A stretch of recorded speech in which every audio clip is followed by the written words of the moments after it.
नमस्ते दोस्तों, फिन्वेस्टिगेशन के एक और नए एपिसोड में आप सबका स्वागत है। तो जैसा कि पिछले 2 वीडियोस में हमने सीखा कि हम सेविंग्स को कैसे इंपॉर्टेंस देंगे, है ना। हम सेविंग्स के थ्रू कैसे अपना वेल्थ क्रिएट करेंगे। लेकिन अब हम सीखेंगे उस बचे हुए पैसे का क्या करें। बचे हुए पैसे को कैसे हम आगे उससे और अर्निंग को अपनी ग्रो करें। उसके लिए हम आगे शुरू करते हैं आज के नए एपिसोड को। ठीक है, इसमें हम सीखेंगे कि कैसे कोई इंसान 10,000 रुपए सेव करके 5 करोड़ तक भी पहुंच सकता है। जी हाँ दोस्तों, आप लोग बिल्कुल सही समझ रहे हैं। 10,000 इन्वेस्ट करके आप 5 करोड़ तक भी पहुंच सकते हैं, और ये बिल्कुल रियल एग्जाम्पल के साथ दिखाऊंगा। तो बने रहिए, जुड़े रहिए वीडियो के साथ। और हम सीखते हैं आज पावर ऑफ कंपाउंडिंग का सबसे बड़ा इंपॉर्टेंस हमारे लाइफ में क्या है। आज हम सीखेंगे कंपाउंडिंग के पावर को। कंपाउंडिंग, हम बचे हुए पैसे को और अच्छे से ग्रो कर सकते हैं और उससे हम अपने फ्यूचर को डेफिनेटली अच्छा बना सकते हैं। तो चलिए शुरू करते हैं फिन्वेस्टिगेशन का एक और नया एपिसोड से। जी हाँ दोस्तों, कंपाउंडिंग की ताकत। एक इंसान जिसने सिंपल इंटरेस्ट को फॉलो किया और एक इंसान जिसने कंपाउंड इंटरेस्ट को फॉलो किया, दोनों के वेल्थ में क्या डिफरेंस रहा। 15 साल का हम एग्जाम्पल लेते हैं। हम 15 साल का एग्जाम्पल ले रहे हैं और समझेंगे इस 15 साल के ड्यूरेशन में क्या हुआ इनके वेल्थ के साथ। दोनों ने 2021 यानी कि इस साल अपनी मेहनत के चलते इन्वेस्टमेंट को शुरू किया। दोनों को ही आने वाले सालों में हर साल हम मान के चलते 15% का रिटर्न मिलने वाला है। 15 साल के रिटर्न के साथ इन्होंने क्या किया, अब हम देखते हैं। तो जिसने सिंपल इंटरेस्ट को फॉलो किया, ठीक है, 1 लाख रुपए का कैपिटल लगाया, 15,000 की उसकी एनुअल इनकम थी, जो कि 15% के हिसाब से 15,000 बनता है, राइट। उसने हर साल उस 15,000 को अपने पास से विड्रॉ करके रख लिया। उसको फ्री मनी समझा, उसको यूज किया अपने एक्सपेंस को पूरा करने के लिए, अपने इंजॉयमेंट के लिए उसने यूज किया। तो अगले साल भी उसके पास 1 लाख ही रहा, और ऐसे ही वो हर साल करता गया और हर साल उसके 15,000 रुपये यूज होते गए। उसके 15 साल के बाद भी उसके पास 1 लाख ही बचा, जो कि उसका 15% के हिसाब से 1,15,000 कैपिटल बन रहा है। अब हम देखते हैं कंपाउंडिंग में क्या होता है। मान लीजिए यही इंसान उसको यूज नहीं किया होता, उस 15,000 के इंटरेस्ट को ऐसे ही उसमें बने रहने दिया होता, तो उसको अगले साल उस 15,000 के ऊपर भी 15% का रिटर्न मिल रहा होता। करेक्ट। तो इसको हम लोग यहाँ पे डिटेल से समझ सकते हैं कि 1 लाख जब अगले साल 1,15,000 होता है, अब वो 1,15,000 फिर अगले साल 15% के हिसाब से 17,250 रुपए की अर्निंग कर रहा है। यानी कि अब उसकी कैपिटल हो गई 1,32,250 रुपए, और 2,250 रुपए की जो बेनिफिट मिली वो उसको उस 15,000 का इंटरेस्ट मिला। ऐसे करते हुए 15 साल के बाद जितना उसका कैपिटल था पहले, अब वो हर साल उतना का इंटरेस्ट अर्न कर सकता है। कैपिटल तो ग्रो हो ही रही है, अब उसकी हर साल की इंटरेस्ट इनकम ही 1 लाख रुपए की, जो उसने 15 साल पहले 1 लाख रुपए का इन्वेस्टमेंट किया था। ये है कंपाउंडिंग की ताकत। हमें वक्त देना होता है, वक्त के साथ साथ हमारा वेल्थ क्रिएट होता रहता है, और हमें एक ऐसा एसेट चुनना है सिर्फ जहाँ पे हम अपने इन्फ्लेशन को बीट कर सके। इन्फ्लेशन यानी कि महंगाई को बीट कर सके। आज तक आज़ादी के बाद से ये एक ट्रैक देखा गया है कि इन्फ्लेशन ऑन एन एवरेज 5 से लेकर 6% से ग्रो कर रही है। तो ऐसा कोई भी इन्वेस्टमेंट जहां हम 7% से ज़्यादा अर्न कर सकते हैं, हम इन्फ्लेशन को बीट करने वाले हैं। तो ऐसे कौन कौन से ऑप्शंस हैं, आइए देखते हैं आगे।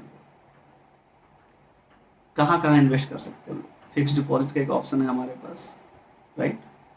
गोल्ड का भी ऑप्शन आता है हमारे पास। देन रियल एस्टेट का ऑप्शन आता है हमारे पास। फिर आता है म्यूचुअल फंड। लोग कहते हैं subject to market risk. Share बाजार तो और भी बहुत धोखे वाली चीज़ है ना, वहाँ तो पैसे डूब भी जाते हैं हर किसी। करेंसी ट्रेडिंग तो मैं खुद मना करूँगा, क्योंकि करेंसी ट्रेडिंग का कोई इंट्रेंसिक वैल्यू नहीं है। सबसे पहले इन सब में से मैं टच कर रहा हूँ करेंसी ट्रेडिंग, यानी जैसे बिटकॉइन हो गया और भी डॉज कॉइन, जितने भी नए नए कॉइन्स रिलेटेड आ रहे मार्केट में, इनसे आप दूर रहें जितना हो सकता है। क्योंकि इस पे आप ये कभी अपनी एनालिसिस के थ्रू नहीं समझ सकते कि आपका वेल्थ कहाँ तक बढ़ सकता है, या इस पर कितनी पोटेंशियल है, ये कब सस्ता है कब महंगा है, आप नहीं समझ सकते। ये बिल्कुल स्पेकुलेशन है, इस पर कोई भी इन्वेस्टमेंट मत कीजिएगा। तो करेंसी ट्रेडिंग को बिग नो, बिल्कुल बिग नो रखिए इसको कभी भी अपना वेल्थ कंपाउंडिंग का मशीन मत समझिए। अब आते हैं शुरू से, फिक्स डिपॉजिट। फिक्स डिपॉजिट क्या है? फिक्स डिपॉजिट में ऑन एन एवरेज अगर आप देखेंगे, आगे मैं बताऊंगा फिक्स डिपॉजिट से कितनी अर्निंग मिल रही है। फिक्स डिपॉजिट एक ओल्ड फैशन समझ सकते हैं, पहले के टाइम पे फिक्स डिपॉजिट की अर्निंग भी थोड़ी अच्छी थी। अब आप देख सकते हैं अपने आसपास फिक्स डिपॉजिट की रेट इतनी अच्छी है नहीं। गोल्ड में, जी हाँ, गोल्ड में आप कर सकते हैं। गोल्ड जरूर इन्फ्लेशन को बीट कर देगा। रियल एस्टेट भी एक अच्छा ऑप्शन है, बट इन दोनों के साथ एक प्रॉब्लम पता है क्या है? लिक्विडिटी। स्क्रीन पे देखेंगे कि दो कॉलम बना हुआ है, एक सिंपल इंटरेस्ट का और एक है कंपाउंड इंटरेस्ट। आप गोल्ड एज ए ज्वेलरी खरीदते हैं तो रियल इन्वेस्टमेंट नहीं होगा, क्योंकि उस पर मेकिंग चार्जेस डिडक्ट होंगे, काफ़ी सारे गवर्नमेंट के टैक्सेस होते हैं। तो गोल्ड एक रियल इन्वेस्टमेंट आप एज ए ज्वेलरी नहीं कर सकते, उसके अलग से ऑप्शंस होते हैं, वो भी मैं आपको आगे वाले वीडियोस में बताऊंगा। रियल एस्टेट में क्या होता है कि हमारे पास सबसे बड़ा प्रॉब्लम वही लिक्विडिटी का, और एक बार में बल्क अमाउंट चाहिए। अब हम लोग क्योंकि जिसके पास अर्निंग ही कम है वो डायरेक्टली रियल एस्टेट में जा नहीं सकता, उसके लिए बेस्ट ऑप्शन क्या है? Mutual fund. अगर उसे ABCD शेयर मार्केट के बारे में नहीं पता है तो ये 5 एसेट क्लास है जो मेरे अकॉर्डिंगली जहाँ से आप अर्निंग कर सकते हैं। Fixed deposit, gold investment, real estate, mutual fund या index fund. Index fund mutual fund के एक सब टाइप होता है। इंडेक्स फंड समझिए कि जैसे कि मार्केट है, अब कहते हैं ना कि मार्केट ऊपर नीचे होता है, रिस्की है ना, कभी कोई शेयर ऊपर चला जाएगा, कभी कोई शेयर नीचे चला जाता है। बट अगर हमें भारत के ऊपर भरोसा है ना, अगर इंडिया के ऊपर भरोसा है तो इंडेक्स के ऊपर हम पैसा भी लगा सकते हैं। इंडेक्स मतलब कि पूरा पूरा जो शेयर बाजार, वो ही हम अपना जो मूल्यांकन जिससे करते हैं, जो हमारा बेंचमार्क है, हम उसी बेंचमार्क पे इन्वेस्टमेंट कर सकते हैं। बेंचमार्क मतलब कि जैसे कि हमारे इंडिया के शेयर बाजार को सेंसेक्स कहा जाता है, हम सेंसेक्स के ऊपर इन्वेस्ट कर सकते हैं कि अगर सेंसेक्स बढ़ेगा तो मेरा ग्रोथ जो है वो भी हो जाएगा। तो सबसे सेफ जगह होता है, क्योंकि ये कितना भी गिर जाए इसे वापस ऊपर होना, तो अगर इंडिया की इकोनॉमी ग्रो करेगी तो सेंसेक्स को भी ग्रो करना ही पड़ेगा। इसके बाद आप स्टॉक मार्केट में भी आप वेल्थ क्रिएट कर सकते हैं, बट आपको उसकी डीप नॉलेज होनी चाहिए, आपको उसको समझ में आना चाहिए कि कंपनी कैसे काम करती है। और करेंसी ट्रेडिंग को मैं पहले ही मना कर दिया है, राइट। चलिए नेक्स्ट स्लाइड पे जाते हैं और समझते हैं कि कौन सा एसेट क्लास हमें कितना रिटर्न ऑन एन एवरेज दे सकता है, जिससे कि हम अपने आप को और अच्छे से अपने वेल्थ के लिए प्लानिंग कर सकेंगे, है ना। तो देखिए यहाँ पे हम देख पा रहे हैं कि जैसे रिटर्न्स ऑन इक्विटी, ठीक है, इक्विटी मतलब कि वही म्यूचुअल फंड और शेयर मार्केट, ठीक है, वर्सेस अदर एसेट क्लास। हम बाकी जगह पे कितना अर्न करेंगे अगर हम पैसे को रख रहे हैं, और अगर हम यही पैसे को म्यूचुअल फंड या शेयर बाजार में रखते हैं तो कितना अर्न कर सकते हैं। फिक्स्ड डिपॉजिट में अभी के हिसाब से 5.5% का इंटरेस्ट चल रहा है, जो कि एवरेज है। गोल्ड में 8 से 9% का एवरेज चलता आ रहा है, शुरू से आप देख सकते हैं। रियल एस्टेट के अंदर 10 से 11% आप अर्न कर सकते हैं, काफ़ी अच्छा अर्निंग है। तो यहाँ पे आप जरूर इन्फ्लेशन को बीट कर रहे हैं गोल्ड और रियल एस्टेट में। FD आपके लिए एक बेटर इन्वेस्टमेंट प्लान नहीं हो सकता, क्योंकि सेम या इससे कहीं ज़्यादा आपके लिए महंगाई है। इस चीज़ को आप फैक्ट समझ के रखिए, और चूंकि ये इन्फ्लेशन को बीट नहीं कर पा रहा है तो FD आपके लिए सही इन्वेस्टमेंट तो कतई नहीं हो सकता। गोल्ड और रियल एस्टेट में आप अपने हिसाब से रख सकते हैं। म्यूचुअल फंड या इंडेक्स फंड, इसका अगर आप एक रेंज देखेंगे तो लॉन्ग टर्म में ये 13 से 17% का रिटर्न जरूर दे देता है। ये मैं हर म्यूचुअल फंड के बारे में बात नहीं कर रहा हूँ। अगर मैं यहाँ पे बात कर रहा हूँ म्यूचुअल फंड की, तो म्यूचुअल फंड कुछ सेलेक्टिव म्यूचुअल फंड जिसको अगर आप सही तरीके से समझ के प्लानिंग करके आप उसको चूज करते हैं तो जरूर आपको 13% से 17% के बीच में रिटर्न देखने को मिल जाएगा लॉन्ग टर्म में, ठीक है। इसके बाद एक ऑप्शन और आता है हमारे पास, जो कि है शेयर मार्केट, यानी कि स्टॉक्स। आप देख पा रहे होंगे अपने स्लाइड्स पे, जहाँ पे आप 15 से 25% का ऑन एन एवरेज रिटर्न ले सकते हो सालाना, CAGR रिटर्न। और जब हम लोगों ने पहले की स्लाइड्स पे देखा था कि 15% से हम एक टाइम पे 1 लाख लगा के 1 लाख रुपए की इंटरेस्ट अर्न कर सकते हैं।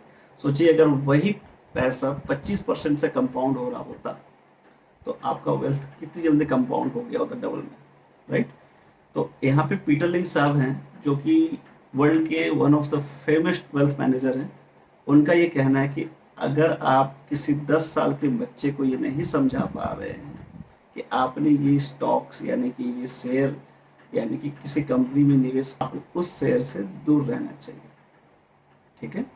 ये सबसे बेसिक नियम है। तो पहले आप शेयर बाजार में आने से पहले समझ लीजिए। मेरे वीडियो को देखने के बाद ये मत समझ लीजिए कि मुझे शेयर बाजार से ही सारा अर्निंग करना है, क्योंकि यहाँ पर 25% तक की अर्निंग भी हो सकती है साल की, करेक्ट। लेकिन ऐसा हर बार हो जरूरी नहीं। स्टॉक मार्केट, आइए नेक्स्ट स्लाइड पे हम समझते हैं इसको। नेक्स्ट स्लाइड में ये कहा जा रहा है एक रियल एग्जाम्पल।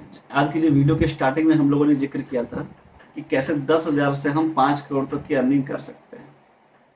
ये 20 साल का हमारे पास एक डेटा पड़ा हुआ है जो कि एक रियल किसी म्यूचुअल फंड का है, मैं नाम नहीं लूँगा, बट ये वाकई में एक डेटा है जो म्यूचुअल फंड्स की है और इसने कैसे वेल्थ क्रिएट करके दिया है अपने इन्वेस्टर्स को, आप देखिए दोस्तों। फिर आगे हम बढ़ते हैं, स्लाइड्स पे समझते। देखिए 1995 में 1,20,000 लगाया उसने और उस मार्केट वैल्यू ऑफ SIP इस पे दिख रहा है 1 लाख रुपए का। फिर वो 2 साल बाद 2,40,000 कैपिटल को 1,75,000 से ग्रो कर पाया है सिर्फ, यानी अभी वो नेगेटिव चल रहा है।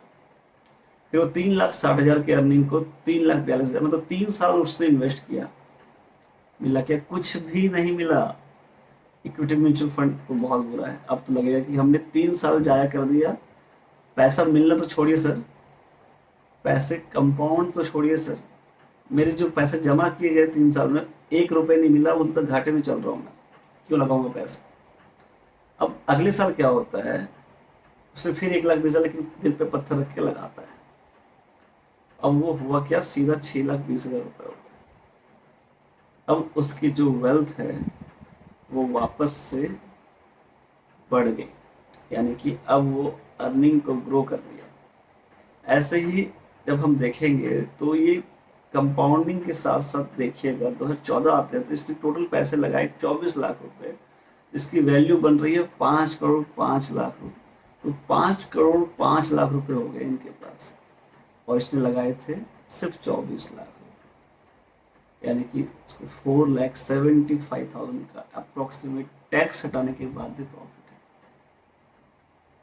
है। ये है एक्चुअल में जिसने ऐसा किया होता इस फंड में इन्वेस्ट करके हर महीने 10,000 रुपए की इन्वेस्ट, आज उसके पास होता 2014, आज नहीं 2014 में ही हो गया होता, वो आराम से रिटायरमेंट प्लान कर रहा होता अपना। तो ऐसा आपको लग रहा हो कि हर म्यूचुअल फंड में तो नहीं हो सकता है ना? जी हाँ, बिल्कुल सही बात है, हर म्यूचुअल फंड नहीं भी हो सकता है, बट अगर ऐसा ना हो, इतना ना हो तो बट इतना तो गारंटी कि अगर आप देखिए इसमें कुछ अच्छे परफॉर्मेंस म्यूचुअल फंड है जिसकी एवरेज है, अगर आप 3 साल बाद देखेंगे किसी भी म्यूचुअल फंड को तो कोई भी माइनस में नहीं मिलेगा, यानी कि नेगेटिव रिटर्न किसी ने जनरेट नहीं किया 3 साल अगर आप बने रहते हैं। तो इससे हमें ये साबित होता है कि हम कभी भी किसी भी इक्विटी म्यूचुअल फंड में निवेश करते हैं तो हमें कम से कम 3 साल बने रहना है।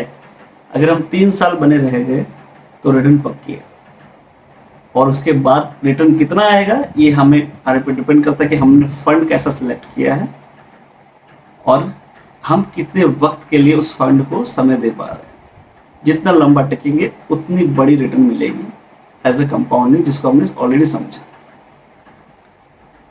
जो पीटर लिंच साहब है वो कहते हैं कि लॉन्ग रन में आपने कितने मनी को कमाया ये मैटर नहीं करता, मैटर क्या करता है कि आपने उस पैसे से कितना बचाया और उसको फिर कहाँ इन्वेस्ट किया, ताकि जिससे कंपाउंड होके अल्टीमेटली आपकी वेल्थ कंपाउंड होके आप फाइनेंशियल फ्रीडम की तरफ आगे बढ़ पाएंगे। तो अगर आप सबको वेल्थ क्रिएट करना है तो अभी से ही, अगर शेयर बाजार की नॉलेज नहीं है आप बिल्कुल मत जाइए। अगर शेयर बाजार को समझना चाहते हैं तो मैं आने वाली वीडियोस में शेयर बाजार के ऊपर वीडियोस बनाऊंगा, आप उससे लर्निंग लीजिए, अपने फाइनेंशियल एडवाइजर से कंसल्ट कीजिए, फिर आप फाइनेंशियल मार्केट पे यानी कि शेयर बाजार के ऊपर कदम रखें।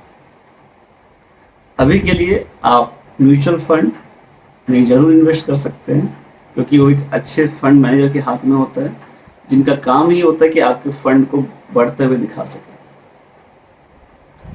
आप इस सब को समझिए और एक बेस्ट म्यूचुअल फंड को सिलेक्ट कीजिए।